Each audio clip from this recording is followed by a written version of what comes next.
UAPA के तहत की जाएगी कार्रवाई।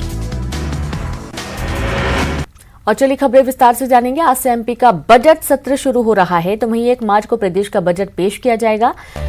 29 दिवसीय बजट सत्र का समापन 27 मार्च को होगा। सदन की कुल 13 बैठकें होंगी।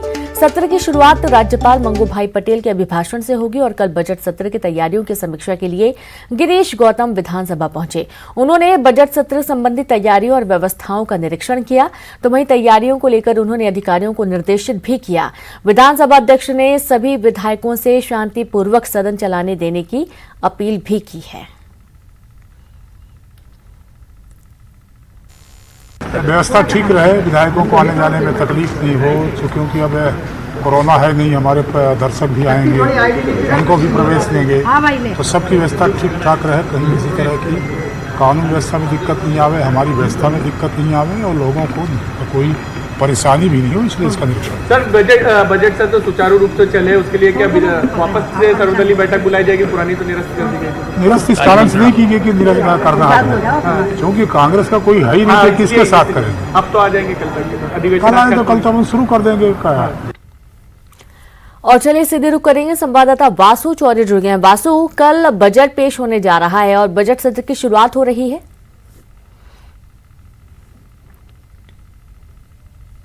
महत्वपूर्ण मध्य प्रदेश विधानसभा का बजट सत्र आज से ही शुरू होने जा रहा है और राज्यपाल के अभिभाषण के साथ आज सुबह 11 बजे जो बजट सत्र है, बजट सेशन है, उसकी शुरुआत हो जाएगी, जिसमें मुख्यमंत्री शिवराज सिंह चौहान समेत पक्ष और विपक्ष के तमाम जो विधायक हैं, मंत्री हैं, वो वहां पर मौजूद रहेंगे। विधानसभा के जो अधिकारी हैं, कर्मचारी हैं, वो मौजूद रहेंगे और राज्यपाल के अभिभाषण के बाद राज्यपाल के अभिभाषण पर जो चर्चा होगी उसकी भी आज जो है वो शुरुआत की जाएगी। और महत्वपूर्ण बजट सत्र है, 3700 से ज़्यादा प्रश्न जो हैं वो विधायकों के द्वारा इस पूरे बजट सत्र में पूछे गए हैं और इसके साथ ही शून्यकाल, ध्यान आकर्षण जैसे जो प्रस्ताव है, स्थगन प्रस्ताव जो हैं वो भी लगाए गए हैं। तो कई सारे मुद्दों को लेकर पूरी इस बजट सत्र के दौरान चर्चा होगी और चूंकि चुनावी साल भी है, चुनावों से पहले लंबा विधानसभा का सेशन है, करीब 1 महीने का जो ड्यूरेशन है वो इस पूरे सेशन का रहने वाला है। तो कई सारे जो प्रस्ताव हैं वो भी विधानसभा में पटल पर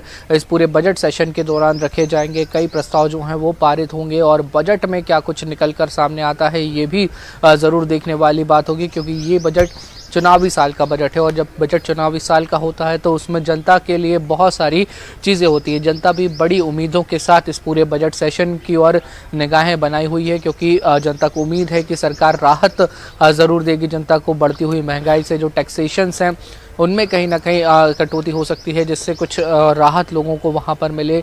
जो नई योजनाएं सरकार की हैं, खासतौर पर लाडली बहना योजना की बात करें जो 5 मार्च से शुरू होनी है, उसको लेकर बजट सेशन के दौरान क्या कुछ कहा जाता है ये ज़रूर देखने वाली बात होगी। लेकिन अगर हम आज के दिन की बात करें तो सबसे महत्वपूर्ण और सबसे ज़्यादा गौर करने वाला होगा राज्यपाल का अभिभाषण। आज सुबह 11 बजे राज्यपाल अपना अभिभाषण जो है वो विधानसभा में शुरू करेंगे। इस दौरान मुख्यमंत्री शिवराज सिंह चौहान और तमाम जो नेता हैं वो मौजूद रहेंगे। तो बेहद ही महत्वपूर्ण जो बजट सत्र है वो शुरू हो गया है और आज शाम को कांग्रेस विधायक दल की बैठक भी होनी है। विपक्ष भी अपनी ओर से तैयारी कर रहा है कि सदन में क्या कुछ मुद्दे जोर शोर से उठाए जाएं, तो हंगामेदार होने की भी काफ़ी आसार हैं और जनता के लिए भी बहुत महत्वपूर्ण ये पूरा बजट सेशन, क्योंकि चुनावी साल में ये बजट सत्र जो है अब वो शुरू होने जा रहा है। जी बिल्कुल, और देखना होगा कि इसमें विपक्ष यानी कि कांग्रेस की क्या भूमिका रहने वाली है। बहुत शुक्रिया आपका वासु तमाम जानकारी के लिए। तो बजट सत्र की शुरुआत के साथ ही हंगामेदार होने के आसार नजर आ रहे हैं। हालांकि कल बजट पेश किया जाना है और इस दौरान विधानसभा अध्यक्ष ने सभी विधायकों से शांतिपूर्वक सदन चलाने देने की अपील की है। नैन्सी को बचाना है। बोरवेल में मासूम गिरी है, 3 साल की मासूम ये बताई जा रही है। मासूम बच्ची का नाम नैन्सी विश्वकर्मा बताया गया है। 4 घंटे तक चला ऑपरेशन नैन्सी। न्यूज़ 18 ने दिखाई हर एक तस्वीर, रेस्क्यू का हर अपडेट सबसे तेज। पाइपलाइन के जरिए बोर में मासूम बच्ची को ऑक्सीजन दी जा रही है। सीसीटीवी के जरिए भी बच्ची पर नजर रखी जानी है। न्यूज़ 18 की मुहिम लाई रंग। मासूम बच्ची यहाँ पर निकाल ली गई है और यहाँ पर किस तरीके से वो पुलिस के अधिकारी मासूम बच्ची को लेकर जा रहे हैं। रेस्क्यू ऑपरेशन सफल रहा। ऑपरेशन नेंसी कामयाब। सफलता हाथ लगी है, बच्ची सुरक्षित निकाल ली गई है। कम से कम ध्यान रखें कि इस तरीके की लापरवाही ना करें। सबको धन्यवाद। आपके भरोसे पर फिर खरा उतरा न्यूज़ 18 MP छत्तीसगढ़।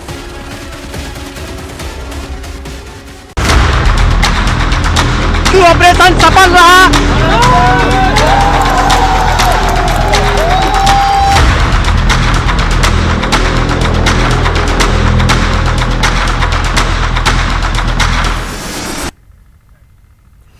छतरपुर में न्यूज 18 की मुहिम रंग लाई। सबसे पहले न्यूज 18 ने मासूम को बोरवेल से सकुशल बाहर निकालने की खबर दिखाई। बोरवेल में गिरी 4 साल की नैन्सी को सुरक्षित बाहर निकाल लिया गया है। एम्बुलेंस से अस्पताल ले जाया गया। प्रशासन ने करीब 4 घंटे में सफल रेस्क्यू ऑपरेशन को अंजाम दिया। बच्चे के बाहर आते उसके परिजनों और मौके पर मौजूद लोगों के चेहरे पर मुस्कान लौट आई। 4 साल की मासूम नैन्सी बोरवेल के गड्ढे में करीब 35 फीट की गहराई पर अटकी थी। उसे निकालने के लिए बोरवेल के समानांतर गड्ढा खोदा जा रहा था। जेसीबी खुदाई के काम में लगी थी तो वहीं दूसरी ओर बोरवेल में रस्सी डालकर भी उसे निकालने की कोशिश की जा रही थी। आखिरकार ये कोशिश रंग लाई। बच्चे ने रस्सी को पकड़ लिया और उसे धीरे धीरे ऊपर खींच लिया। सकुशल बाहर निकल आई नैन्सी।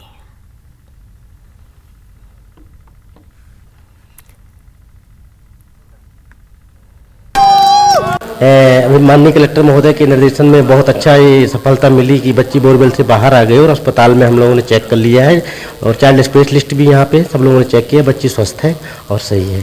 तो किस तरह से मूवमेंट कर रही है बच्ची, बात कर रही है, क्या लग रहा है? चूंकि 4.5 घंटे बच्ची पहले वैसी थी लेकिन अभी एक्टिव अवस्था में आ गई है और बढ़िया उसकी जो छोटी छोटी चोटें हैं उनमें ट्रीटमेंट कर रहे हैं ताकि उसको सुपरविजन में रखें। हम लोग उसको निगरानी में रखेंगे और उसको उपचार करेंगे। यानी रात यहीं रहेगी? हाँ, अभी उसको रखेंगे, रात में रखने का है। बाकी उसके वाइटल्स वगैरह सब नॉर्मल है, ऐसी कोई दिक्कत नहीं है। बाकी हम लोग सतत निगरानी में रखेंगे। तो न्यूज 18 की टीम बिजावर से अस्पताल में पहुंची और मासूम नैन्सी और उसके परिजनों से एक्सक्लूसिव बातचीत भी की। जाकू राखे साइया सु मार सकीना कोई, कुछ ऐसा ही आज जो किस्मत और भाग्यशाली हैं ये नैन्सी हैं। और नैन्सी पूर्णतः यहाँ पर स्वस्थ हैं और सामुदायिक स्वास्थ्य केंद्र जो बिजावर है वहाँ पर स्वास्थ्य लाभ ले रही हैं। हमारे साथ उनके पिता हैं। आपका नाम क्या है? रविशंकर विश्वकर्मा। जो उपलब्धि मिली है अब नैन्सी सकुशल आपके बीच में, कैसे बोर में गिर गई थी, पूरी कहानी बताइए। राशि विश्वकर्मा जी उनकी मम्मी के बहू के संग रहती थी। वे आ रही थी वहाँ से रास्ता में 4 जने बच्चा 2 मॉर्निंग और 2 बच्चा आते थे। सुबह खेलत आ रहे थे, में से गिर गई, खेलत में से सड़क गई और बस। फिर क्या जैसी बोर में चली गई तो उम्मीद क्या ना के बराबर थी? क्या उम्मीद थी आपको, कैसे सोचा था? प्रशासन ने कैसी मदद की, आप क्या कहेंगे? अच्छी मदद करी हमारी प्रशासन ने अच्छी मदद करी। क्या किस तरीके से जो पूरा रेस्क्यू अभियान किया आपकी बेटी को बचाने के लिए, प्रशासन किस तरह से आपको मुस्तैद दिखा? कभी आपने कल्पना की थी? नहीं की थी। मैंने कभी कल्पना नहीं की थी कि हमारे साथ इतना प्रशासन शासन सहयोग करेंगे। देखिए बिल्कुल हमारे साथ जो नैन्सी और राशि हैं उनकी माँ भी हैं। और देखिए बिल्कुल अस्पताल में नैन्सी चूँकि 4.5 घंटे बोरवेल में रही हैं, उसके बाद यहाँ पर वो बिस्कुट खा रही हैं और उनकी जो माँ हैं दूध में डुबोकर बिस्कुट यहाँ पर राशि और नैन्सी को खिला रही हैं। और माँ हमारे साथ हैं। माँ, आप जब भी बोर में गिर गई थी किस तरह से आपको लगा था, कैसे आपको? वो कह रही थी निकाल लो हमको, तो निकाल। शासन प्रशासन के लिए क्या कहेंगी? जिस तरीके से कलेक्टर, एसपी, पूरा अमला, पूरा प्रशासनिक अधिकारी मौके पर आए, 4.5 घंटे में ही आपकी बेटी को निकाल दिया। सबको धन्यवाद, सबको धन्यवाद। क्या लग रहा था जब बेटी बोर में चली गई थी उसके, तो क्या लग रहा था? लग रहा था बचेगी नहीं। लेकिन जो माँ है उनका कहना है कि उनको ऐसा लग रहा था कि शायद बच्ची के साथ कोई अनहोनी ना हो। हमारे साथ नैन्सी राशि है। राशि बताओ बेटा कैसे गिर गई थी आप? क्या कर रही थी? खेल रही थी? खेल रही थी? देखिए बिल्कुल बच्ची चूंकि बोर में 4.5 घंटे करीब रही है तो अभी बोल नहीं पा रही है। हालांकि बच्ची बड़ी चंचल और चतुर है और वो यहाँ पर बिल्कुल अस्पताल में। माँ आप और बताइए किस तरह से आपकी बच्ची का स्वभाव है? ठीक ठाक है। कितनी चतुर और कैसी है? ठीक मतलब चतुर है लड़की हमारी। कितने साल की है बच्ची? 4 साल की। देखिए बिल्कुल भाग्यशाली ही कहेंगे नैन्सी और राशि को, जिस तरीके से वो 30 फुट गहरे बोर में जाकर फंस गई थी और करीब 4.5 घंटे की मशक्कत के बाद जिला प्रशासन ने यहाँ पर सफल रेस्क्यू ऑपरेशन करके बच्ची को सकुशल निकाला है। नरेंद्र सिंह परमार, न्यूज़ 18, छतरपुर। तो नैन्सी के सफल ऑपरेशन पर सीएम शिवराज ने खुशी जताई। सीएम ने ट्वीट कर लिखा कि यह हम सब के लिए अत्यंत खुशी की बात है कि छतरपुर जिले के ललगुवा गांव में बोरवेल में गिरी बेटी को सकुशल निकाल लिया गया। इसमें सहयोग करने वाले जिला प्रशासन के सभी साथियों और नागरिकों के प्रति आभार व्यक्त करता हूं। और संवाददाता नरेंद्र लाइव जुड़ गए। नरेंद्र, ये बहुत ही अच्छी बात है कि नैन्सी को जल्द ही सफल ऑपरेशन करके बाहर निकाल लिया गया, और जैसा कि आप अभी बात भी कर रहे थे, हम सुन पा रहे थे परिवार से, उनका भी यही कहना था कि जो बच्ची वो काफी होशियार भी है, और ये भी एक बहुत बड़ा कारण मान सकते हैं कि उसने बहुत ही होशियारी दिखाई, सूझबूझ दिखाया और बच्ची को सकुशल बाहर निकाल लिया गया। नरेंद्र, देखिए बिल्कुल जिस तरीके से मासूम बच्ची एक ओपन बोरवेल में गिरी और गिरने के बाद जैसे ये खबर स्थानीय प्रशासन और जिला प्रशासन को लगी तो तत्काल सभी लोग अपने जो रेस्क्यू टीम के जो उपकरण हैं, जो भी सामग्री है, उसको लेकर मुश्किल से आधे घंटे के भीतर पूरा प्रशासनिक अमला वहां पर बोरवेल के पास खेत में पहुंच गया था। और जो पूरा मामला है बिजावर की ग्राम पंचायत पाली का ललगवा गांव है, जहां पर खेत में यह बोर था और वहां पर रेस्क्यू अभियान चलाया गया था। करीब 4.5 घंटे की मशक्कत के बाद जो प्रशासन है उन्होंने परंपरागत तरीके से बोर में रस्सी डालकर बच्ची और रस्सी के जरिए बच्ची का रेस्क्यू करके निकाला है। और जैसे ही बच्ची को बाहर सकुशल बाहर निकाला गया तो वहां पर बड़ा ही हर्ष और खुशी का माहौल था, क्योंकि प्रशासन के सभी आला अधिकारी, कलेक्टर और एसपी लगातार मॉनिटरिंग किए हुए थे, वहां पर बैठे हुए थे, लगातार एक एक उस पर नजर बनाए हुए थे कि आखिरकार किसी भी तरह से जल्द मासूम बच्ची को निकालना है। लेकिन दूसरी तरफ वहीं जो अधिकारी थे, जो भी रेस्क्यू टीम थी, करीब एक योजना के तहत 4 भाग में इस पूरे ऑपरेशन को बांटा गया था और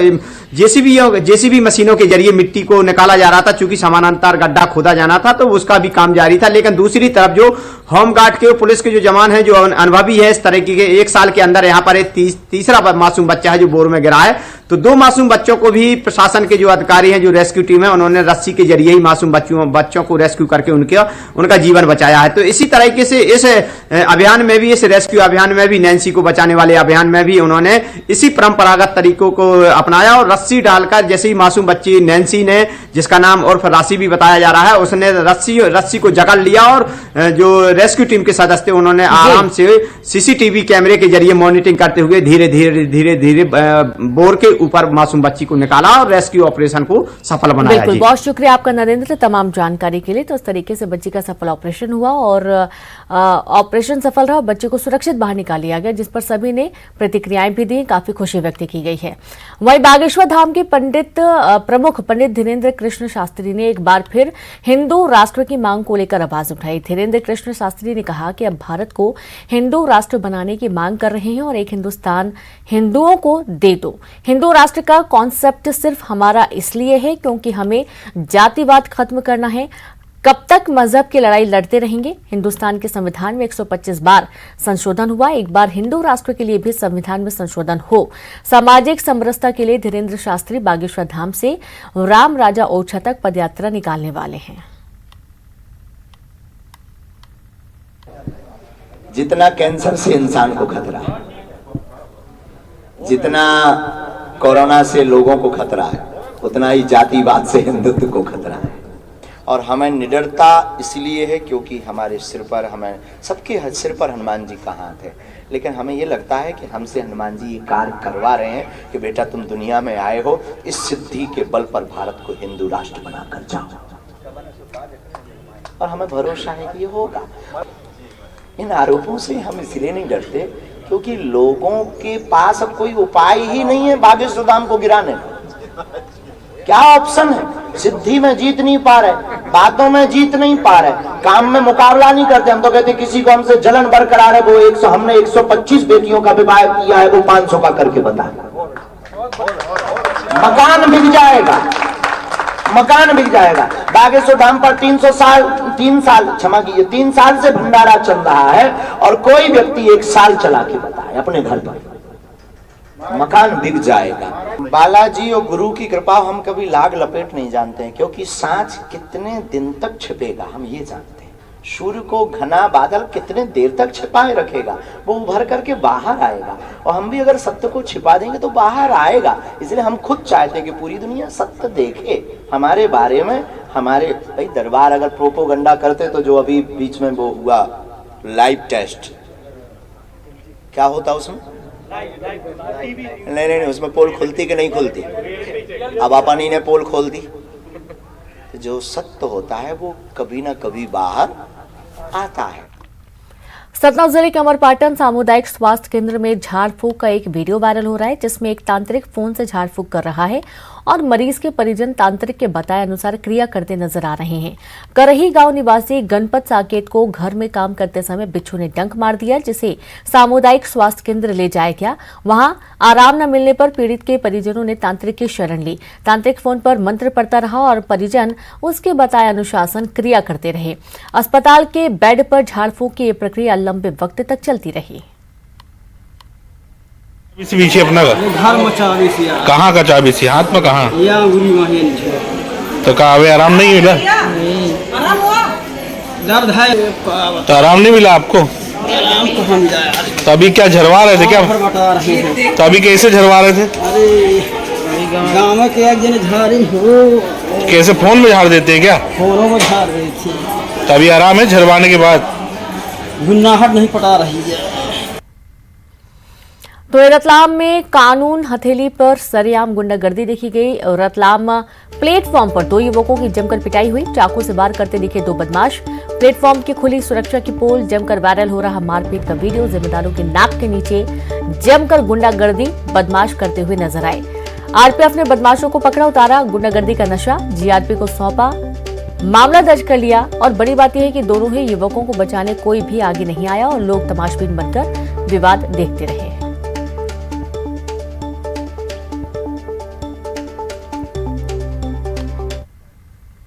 खरगोन की ब्रजधाम हवेली में आयोजित फाग उत्सव में श्रद्धालुओं का जनसैलाब देखने को मिला। इस दौरान वैष्णव संत यदुनाथ जी महाराज की मौजूदगी में भगवान श्री कृष्ण जी के साथ ब्रज की तर्ज पर फूलों की होली खेली गई। ब्रज के तर्ज पे 40 दिन तक होली का उत्सव मनाया जाता है। ब्रजधाम हवेली में खरगोन में आज वैष्णव संप्रदाय के जो संत हैं यदुनाथ जी महाराज वो खुद पहुंचे और फाग उत्सव का आयोजन हुआ। इस दौरान जो है श्रद्धालुओं को विशेष आस्था और श्रद्धा देखी गई। हमारे साथ कुछ संत जी मौजूद है। सर, ये किस प्रकार का आनंद रहता है, किस प्रकार का उत्साह रहता है? 40 दिन तक होली चलती है, क्या है इसके पीछे कहानी? अपने वहाँ ठाकुर जी की सेवा मुख्य 4 यूथ करते हैं। 4 यूथ यानी 4 सखी जनों के परिकर, जैसे श्री राधा जी यानी स्वामिनी जी, चंद्रावली जी, ललिता जी और यमुना जी।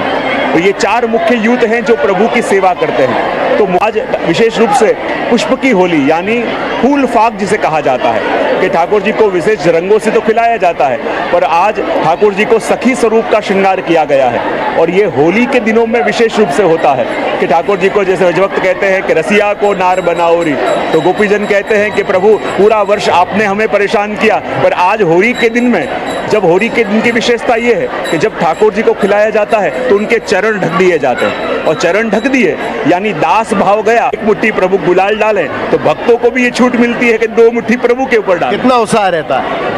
अत्यंत उत्साह रहता है। और इसलिए तो अपने वहाँ कहते हैं ये सारे व्रजभक्तों को जब होली के दिन जाने लगते हैं तो इतना ताप होता है कि प्रभु जो सुख ये 40 दिन में मिला हमें कब मिलेगा। और वो चारों यूथ अपनी विरह रूपी अग्नि प्रभु के सामने प्रकट करके राल के रूप से दिखाते हैं कि प्रभु आपसे विछड़ने का कितना ताप हमको है। ये थे संत यदुनाथ जी महाराज, इनका सीधा और साफ कहना है कि होली के दौरान श्रद्धालुओं में आस्था, श्रद्धा और भक्ति जमकर दिखाई देती है। और 40 दिन की होली के दौरान आज फाग उत्सव का आयोजन किया गया था। आशुतोष पुरोहित, न्यूज 18 खरगोन।